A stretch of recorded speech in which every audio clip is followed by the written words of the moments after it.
नमस्कार सभी को। आशा करते हैं आप सभी अच्छे होंगे और खुश होंगे। आज की हमारी कहानी द्रौपदी और कर्ण के बारे में।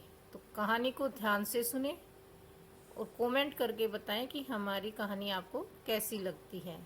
तो चलते हैं, बिना देरी किए कहानी को शुरू करते हैं। महाभारत की कथा में द्रौपदी का चीर एक ऐसा पल था जिसने पूरे युग को झंझोर कर रख दिया था। लेकिन चीरहरण की बाद द्रौपदी ने ऐसा क्या महसूस किया कि उसे कर्ण से मिलने गई। जिसने उसे अपमानित किया था वही कर्ण जिसने अग्निशूता द्रौपदी को भरी सभा में वैश्या तक कह डाला था।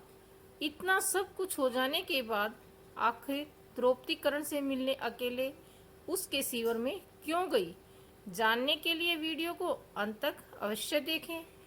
कौरवों की क्रूराज सभा, जहां चारों तरफ सन्नाटा और मौन पसरा हुआ था, वो क्रूराज सभा जहां धर्मराज युधिष्ठिर ने द्रौपदी को दांव पर लगा दिया था, वहां ना तो कोई धर्म बचा था और ना ही कोई न्याय। वो सभा जहां वह नारी को भरी सभा में उसके चरित्र पर प्रश्न चिन्ह लगाकर उसे वस्तु बना दिया गया। क्या आप महसूस कर सकते हैं एक स्त्री के उस अपमान को, जब राजाओं और धर्म गुरुओं से भरी राज्य सभा में कोई उसकी रक्षा के लिए खड़ा नहीं हुआ।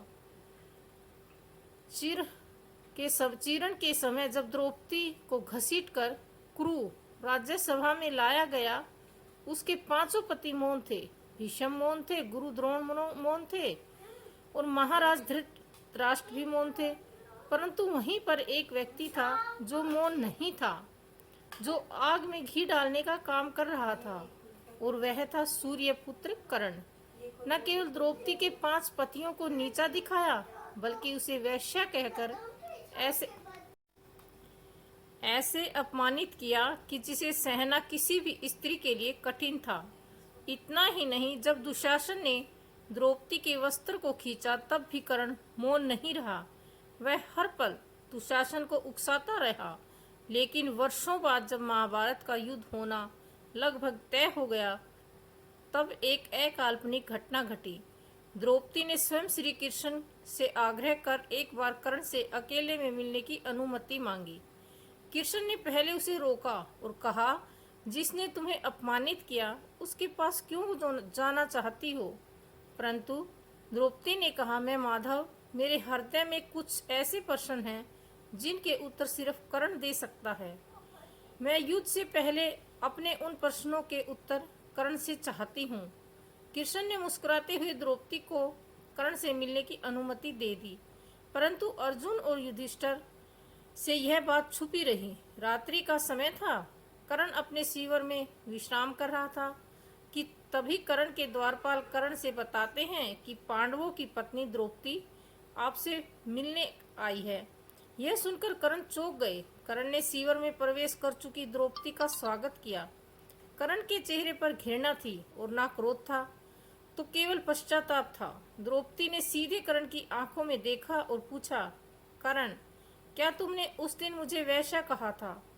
क्या स्त्री का मान इतना छोटा होता है? कर्ण का गला रुक गया और उसने कहा, द्रौपदी, अगर उस दिन तुमने मेरे आत्मसम्मान को ठुकराया ना होता तो शायद मैं वह शब्द कभी ना कहता।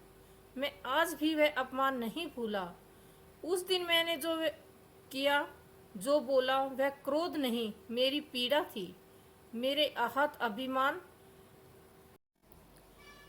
अभिमान था। यह सुन द्रौपदी ने कर्ण से पूछा, कर्ण, अगर मैं उस दिन स्वयंवर में तुम्हें ना ठुकराती तो क्या आज सब कुछ अलग होता?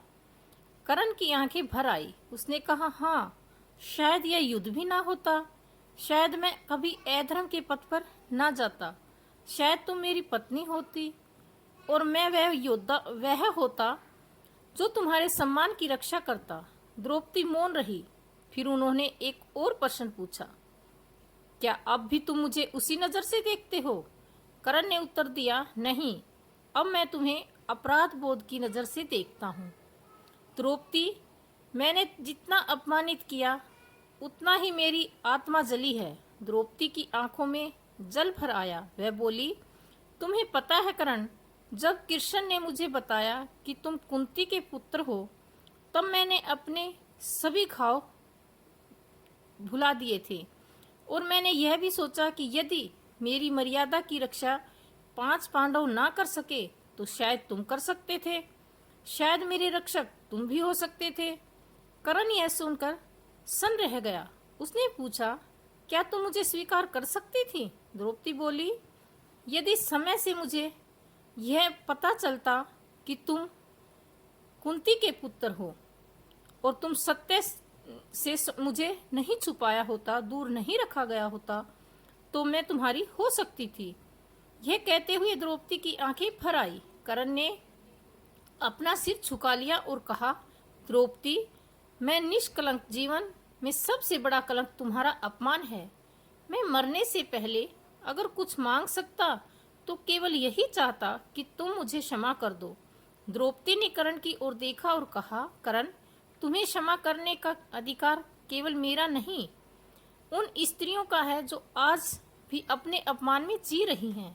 मैं बस इतना कह सकती हूँ कि यदि आज तुम अधर्म का साथ छोड़ दो तो मेरे आंसू सार्थक हो जाएंगे। कर्ण ने धीरे से उत्तर दिया, अब बहुत देर हो चुकी है द्रौपदी, मैं अधर्म के नहीं अपने वचनों का बंदी हूँ। इतना कहकर कर्ण अपने शिविर से बाहर चला गया। वह भेंट फिर कभी दोबारा नहीं हुई, परंतु उस भेंट ने कर्ण के अंतर्मन में ऐसा परिवर्तन किया कि युद्ध के अंतिम क्षणों में जब कर्ण मरणासन पर था, उसने श्री कृष्ण से केवल एक वर मांगा कि द्रौपदी के आंसू व्यर्थ ना जाए। तो मित्रों, आज यह संवाद हमें बहुत कुछ बड़ी सीख देता है कि जहाँ एक स्त्री अपमान सहकर भी क्षमा कर सकती है, वहीं एक योद्धा अपने अंतिम समय में पश्चाताप के आंसू बहा है। कर्ण और द्रौपदी दोनों ही अपने अपने स्थान पर महान थे। द्रौपदी और कर्ण की यह भेंट केवल दो पात्रों का संवाद नहीं था, यह क्षमा और पश्चाताप का मिलन था।